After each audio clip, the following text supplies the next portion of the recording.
Good morning and welcome to a Yarn Live. This is a special edition around supply chains.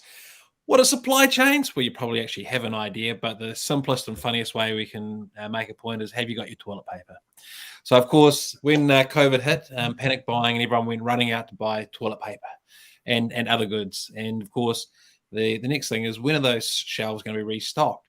But if we think about this on a grand scale and everything, that you possibly might want to buy or need has to get to where you can access it.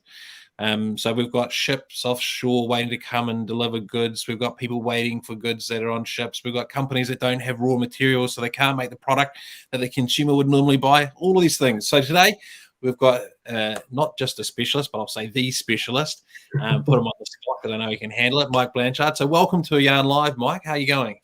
Oh, thanks very much, Ryan. It's pretty beautiful day here on Waiheke, so loving it. Yeah. Fantastic.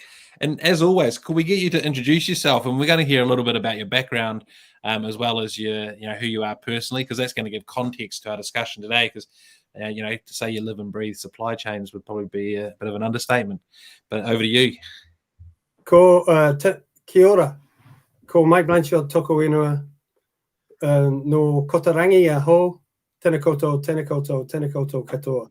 I'm Mike Blanchard, and I'm originally from Scotland, and welcome today.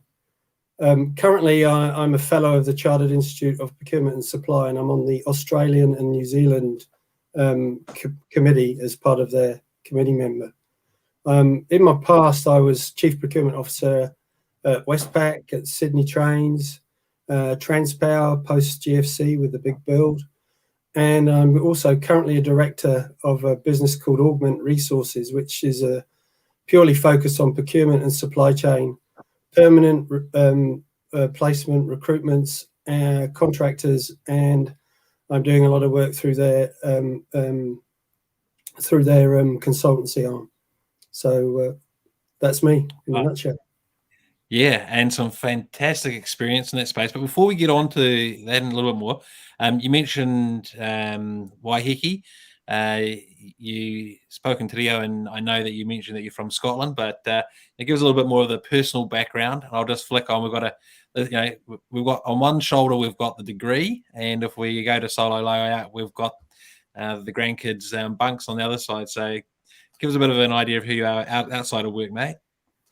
Yeah, well, I first came to New Zealand in '87 to play rugby, actually, and I lived down in a place called Balclutha for a year and watched the World Cup final. Then I came back in '94 with Ericsson Communications, started my career in telco, IT, and then procurement supply chain found me about 15 years ago, and I've been really leading organisations through procurement supply chain transformation, and now I'm a consultant and a director of this procurement and supply chain team. I have 3 grandchildren who visit here quite often, and I'm passionate like you about rugby.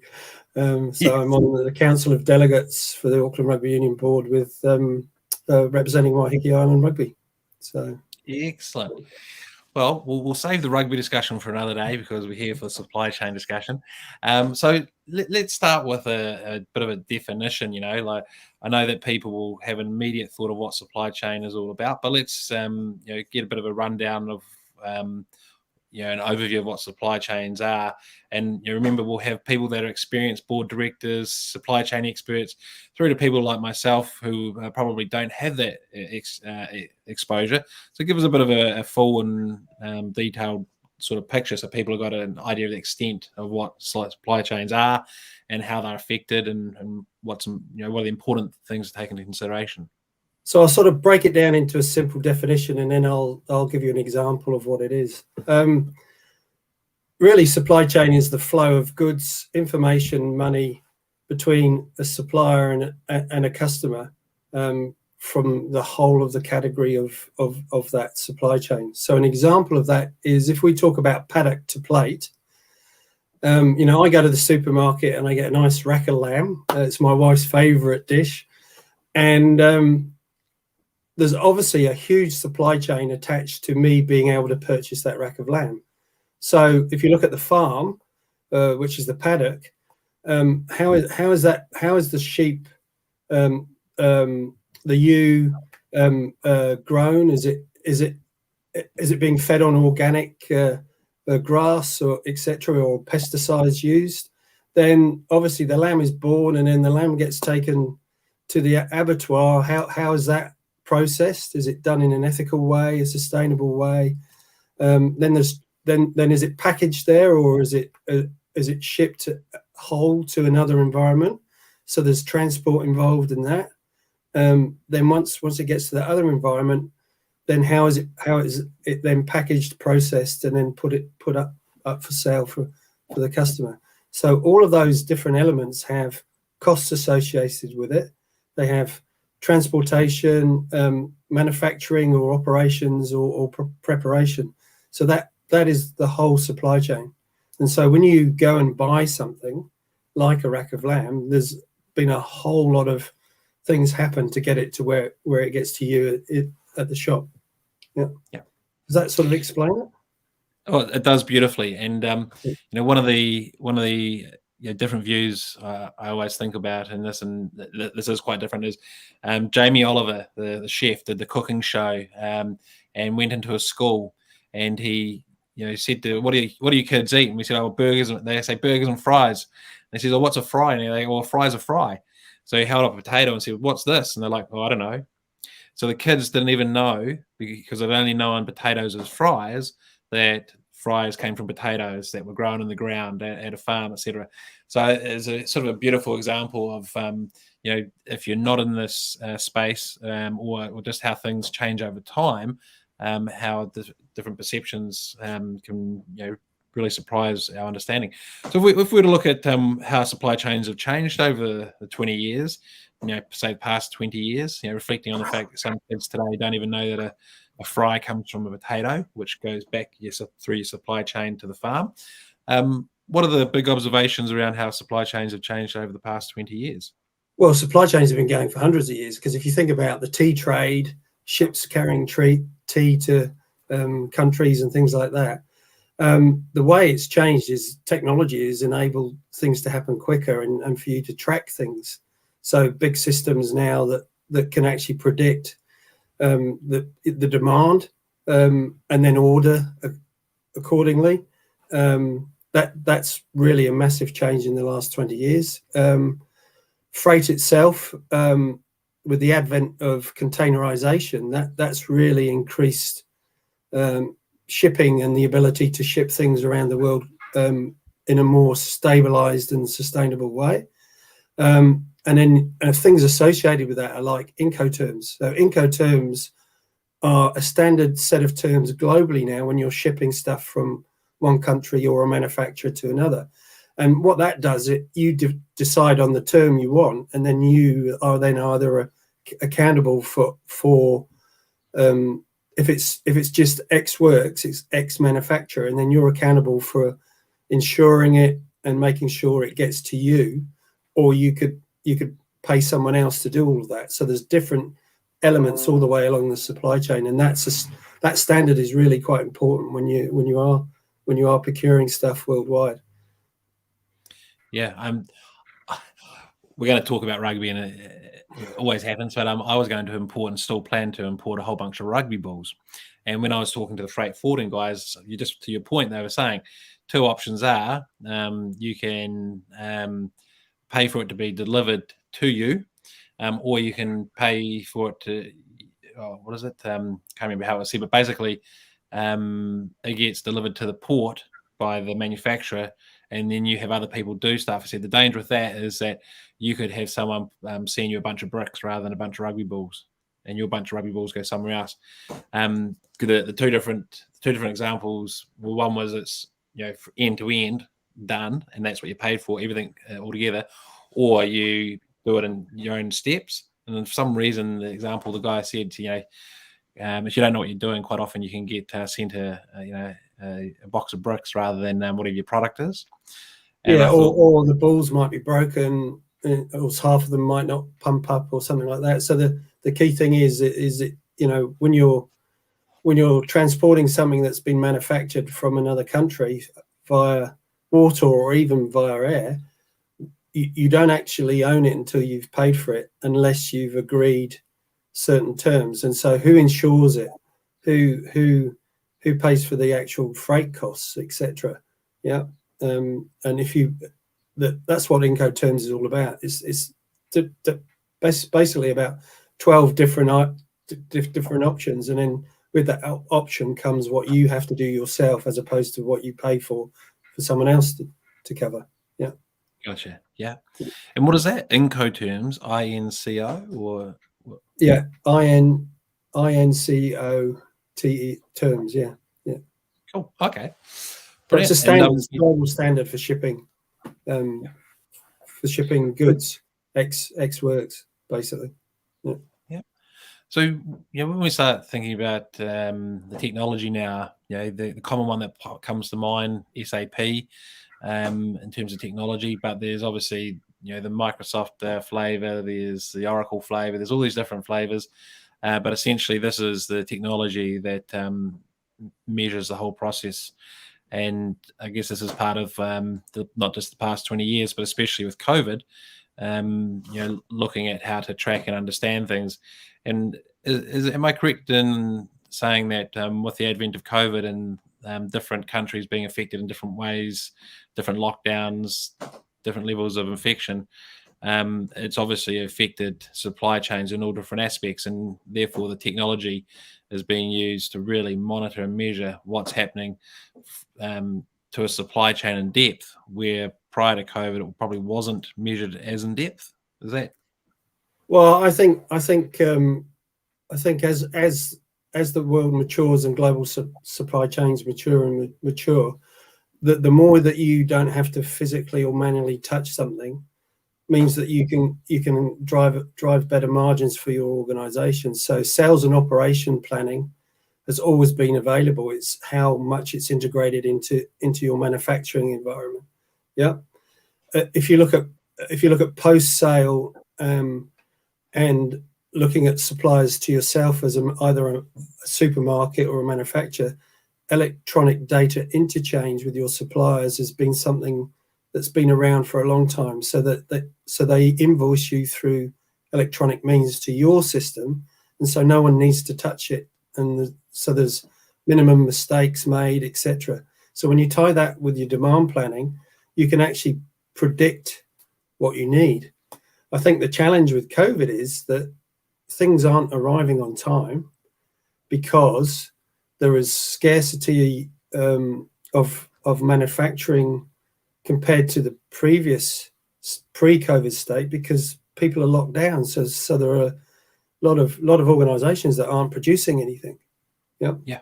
So there's that. So then getting access to the raw materials to produce stuff is another issue, because obviously there doesn't seem to be as many shipping lines coming down to New Zealand, because we're at the end of the shipping line itself.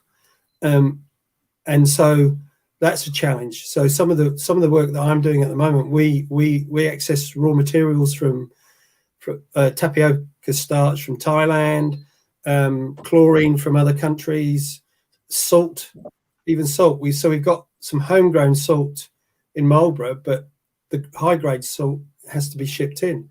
Now it's a real challenge to actually know and predict if we can get our stuff on certain boats, because the boats that normally come down here now are actually being stopped to come down here because they're being paid to go either back to where they've come from in Australia.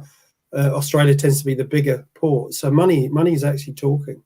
The government, though, 2 years ago introduced this thing called PEPL, which is I liken it to the early days of internet, when it's going to be a global standard to start off with, the payment terms between a supplier and a customer, and it'll all be electronic, and then eventually it'll have even more information and more data, so that truly is a sort of a digital twin or technology advancing.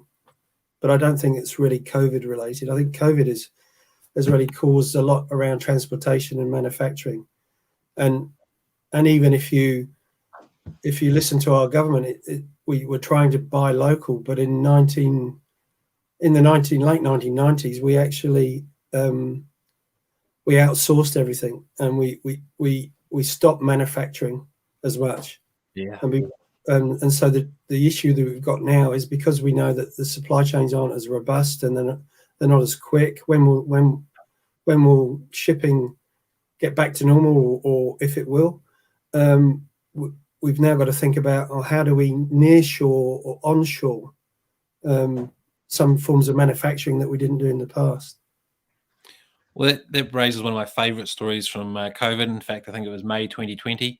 The story of the Ashburton sock manufacturer. I think they've been manufacturing socks for, like, I don't know, 3 generations.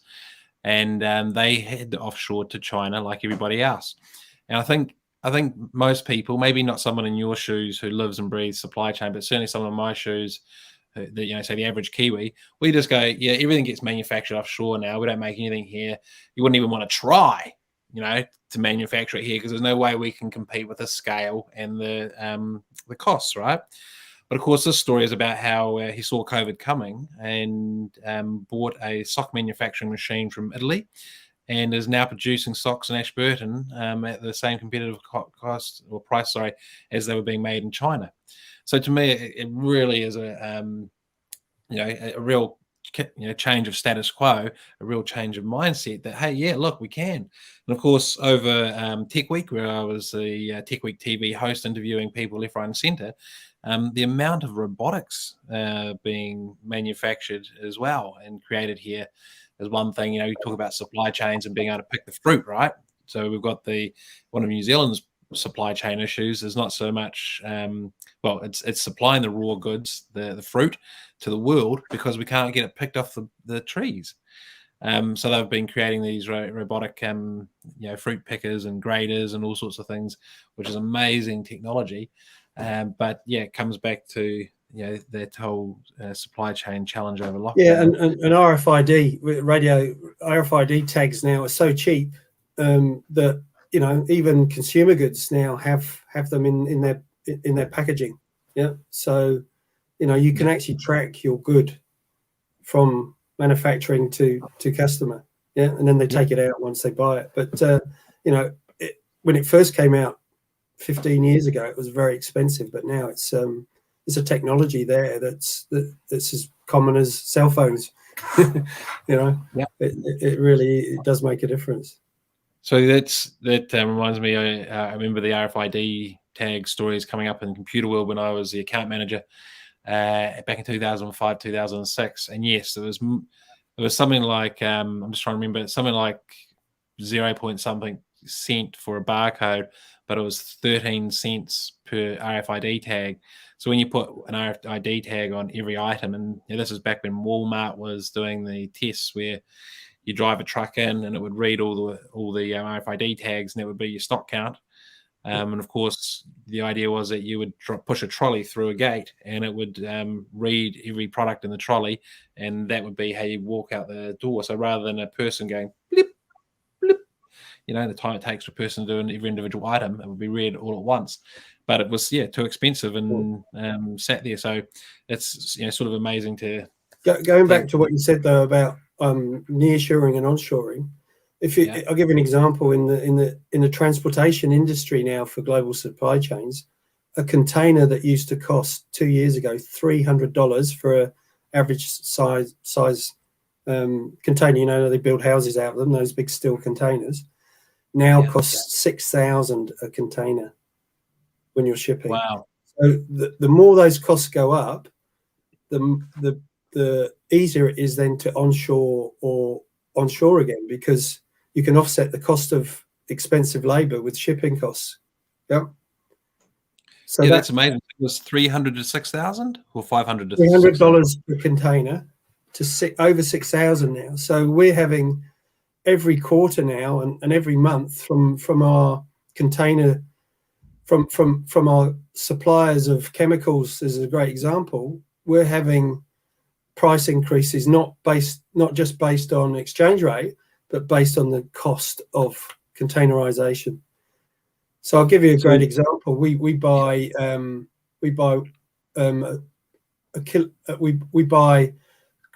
soda ash in a basically a kilogram bags. That's gone up 32 cents per kilogram. Yeah. Wow. Because of the cost of container ships. Yeah. And normally that only costs $7 per bag. So as a percentage, that's huge. Yeah. It is. And I was just thinking, what is it? The examples escaped my head at the moment, but the whole concept of fracking. So we were going to run out of. Remember the time we were going to run out of oil? Yeah, I think it's happened a few times, and what it was that there was actually still a lot of oil available, but they had to mine it out of the ground by fracking, which is a really expensive process compared to the say standard, where it's just this big pool of oil in the ground that they can take out quite easily. But because the amount of oil had got so low, it pushed the supply and demand prices per barrel up to a point that fracking now became affordable. And therefore, they started fracking these huge, vast amounts of oil that were still available, just tucked away at an expensive cost of the fracking way of getting it out of the earth. So to the nearshoring, onshoring, we jump from $300 to $6,000 a container. Suddenly, what was too expensive to buy here now becomes, less expensive and a great option. Because one of the things that we talked about on our pre-chat was the fact that New Zealand buys on price, right? Yep. So the price being the all-important factor, whereas other countries, other cultures buy on quality.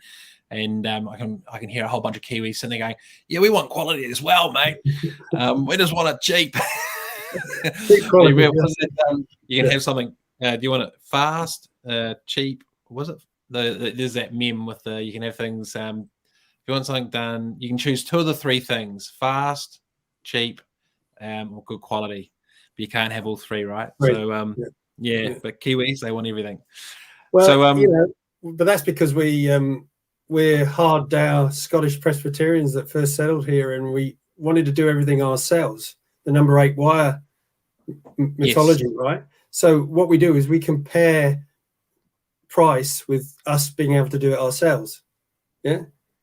So I think that's the big thing that I found when I first came back here in '94 with Ericsson, because Ericsson were a Volvo technology compared to a Japanese technology, and our price difference didn't allow us to compete in this country, and we had to sometimes go negative margin, local margin to win opportunities in New Zealand in 1994.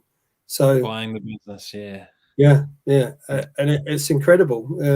We have the warehouse, we have all of these, the Briscoes, Briscoes have a sale every week. So does Rebel Sports. So does the warehouse is where everyone gets a bargain. Pack and Save is, a great example again of our psyche. And I'm sure now with our psyche around buying local and supporting local, I think we'll be prepared to pay a little bit more. Yeah. So that might help introduce more manufacturing locally and more supply locally rather than offshoring. So in the 90s, being a champion of offshoring, that's what you were really good at. Yeah. Now it's about risk and about managing your risk and how do you actually bring some of that, reduce some of that risk by bringing some of that back onshore. So that's going to be interesting in the next few years.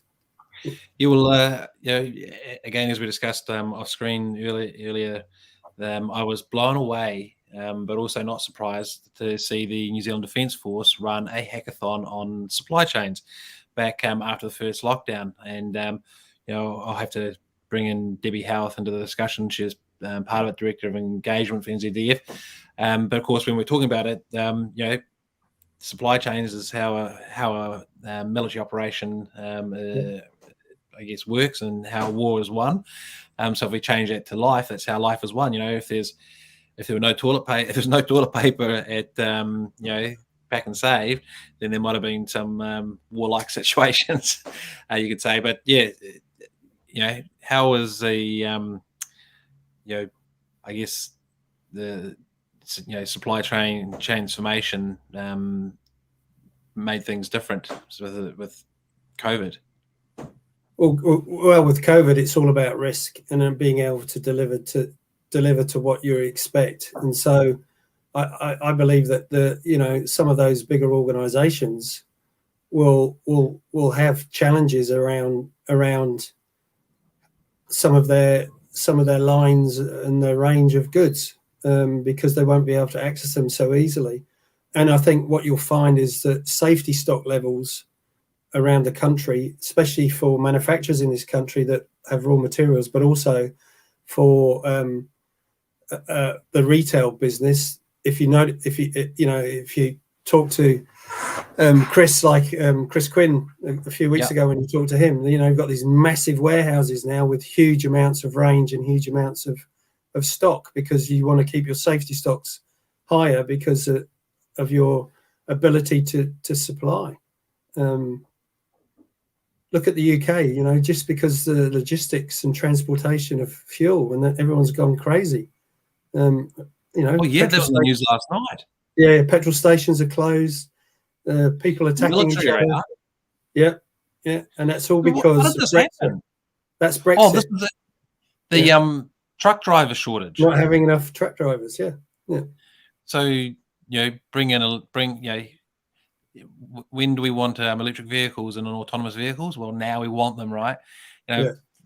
Until now, people were like, a bit worried about that example where the person got run over and the danger, and do we trust this technology? Now we've got no, it's not toilet paper in this case, it's fuel for the car, and of course everyone's going nuts, and as a result, it's what we call it a black swan moment, where it just absolutely flips. So we go from we don't want autonomous vehicles, we're not sure of safety, to we want them now because electric vehicles it would be, not autonomous, but electric vehicles. Something happens and it causes the complete flip and shift of people's behaviour towards something, because it suddenly affects their personal outcomes of life and their personal needs. So I wonder what else is going to happen. But what's your sort of take on that situation? Is it not too far away from being fixed, or are they in dire straits for a long time? Is it a short-term, long-term challenge they're facing? Yeah, well, I think if you look at all of the feedback globally around supply chains, they're still talking about not getting back to pre-COVID for at least another 2 years. So what does that do to organizations that are on that tipping point? Yeah, and to be fair, there are some articles about profits of the shipping organizations going up by thousands of percent in the first quarter of 21.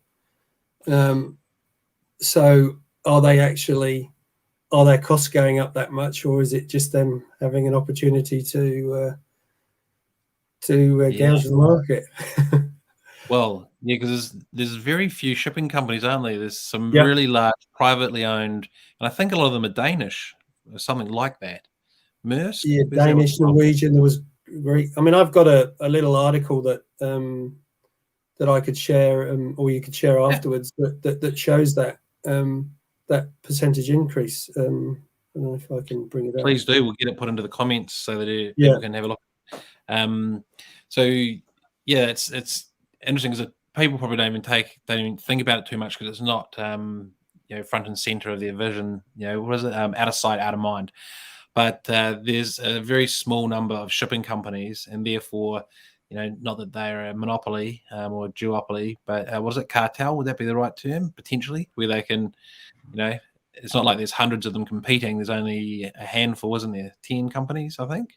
Yeah, and collusion does happen I mean, that's a global market, but even in our small market in New Zealand, I think the government last year passed some legislation around anti-collusion or and to try and make the market competitive. And we have the saying of 2 degrees of separation in New Zealand because we're quite small. So it's interesting on a global state that there's only about 10 I think maximum 10 of these companies. Yeah. But I suppose it's a bit like the big brands, isn't it? They tend to swallow up more and more and more. I mean, the biggest manufacturer and supplier of water is Nestle. Yeah. Oh wow! So why have they got hold of all these water businesses? Because water's a key asset and key commodity. Yeah. Yeah. New Zealand seems to want to give it away for free to people, but you know, what is it? A consent. That's right. Yeah, consent to take the water out of the ground. And I think because if you own the ground where the water is accessible, then you can take it out of the ground there. But it doesn't mean to say that water doesn't actually flow through into someone else's property. Normally, that's quite a weird one. Probably not one for today, but I find that one quite interesting. So hey, we're just on time, so we'll keep on time for the sports fans out there to get back to work. So I'll ask you to think about closing remarks, and through today we've covered what is a supply chain, how it's advanced, especially over the past 20 years with the ever changing, ever growing technology, to some of the examples, the cost of containers and shipping, what are the realities of what's happening out there in terms of risk, price, etc. So with that, Mike, if we could ask you to share your closing remarks for everyone out there around supply chains, and what will be the insights that you'd like to leave people with? I'm really a firm believer that we have to create alternatives. So traditionally we've embraced the global supply chain, but now we've got to look at how do we support local, and how real we can make that. So for me, yes, global supply chains will allow us to have breadth of our lifestyle, but what do we need to do to actually make sure that we do have some of that sustainability of that future lifestyle locally? Yeah. My closing remark, to add to your closing remark, is potentially needs to be some sort of public register where people can register, almost like, if you go back to the old marketplace of the village and someone would shout out, go, anyone got any, pineapples? Oh, yep, we've got some pineapples. Or anyone got any toilet paper? But have a register because in my mind, if people used to get it offshore, or they expect it to be manufactured offshore, how do they know that it's, how does anyone know that there's a need to be filled? Because someone might have a creative idea and way of filling it, but if they don't know that it's a need, they'll focus on something else. So I'm just wondering whether there's any validity in having some sort of, way where, the government can enable the country to pick up our needs and supply them. If we put $4 billion into shovel-ready products, shovel-ready, projects. Yeah. Projects. Yep. Yeah. I was trying to think that building, construction. That's the word, construction. Then what about having some way of saying, well, actually, here's all the unserved needs that potentially could be served here in New Zealand, and therefore local businesses could be created and grown off the back of it. I guess the free market aspect is that the free market will work it out and do something. But hey, there's my thoughts. So thank you very much, sir. Really appreciate it. And we didn't get onto some of the other areas, but that's okay. A great rundown of supply chain transformation, and some of the realities that we're seeing out there. That mind-blowing stat of, was it $300 to $6,000 a container? Is that actually really necessary, or is that just a price raising, price gouging, if we probably think so? And anybody out there who's probably got a product sitting on a boat offshore, I know a lot of the tech companies are waiting for products that are sitting on boats offshore. What are we going to do about the supply chain? How are we going to onshore, near shore, and support local?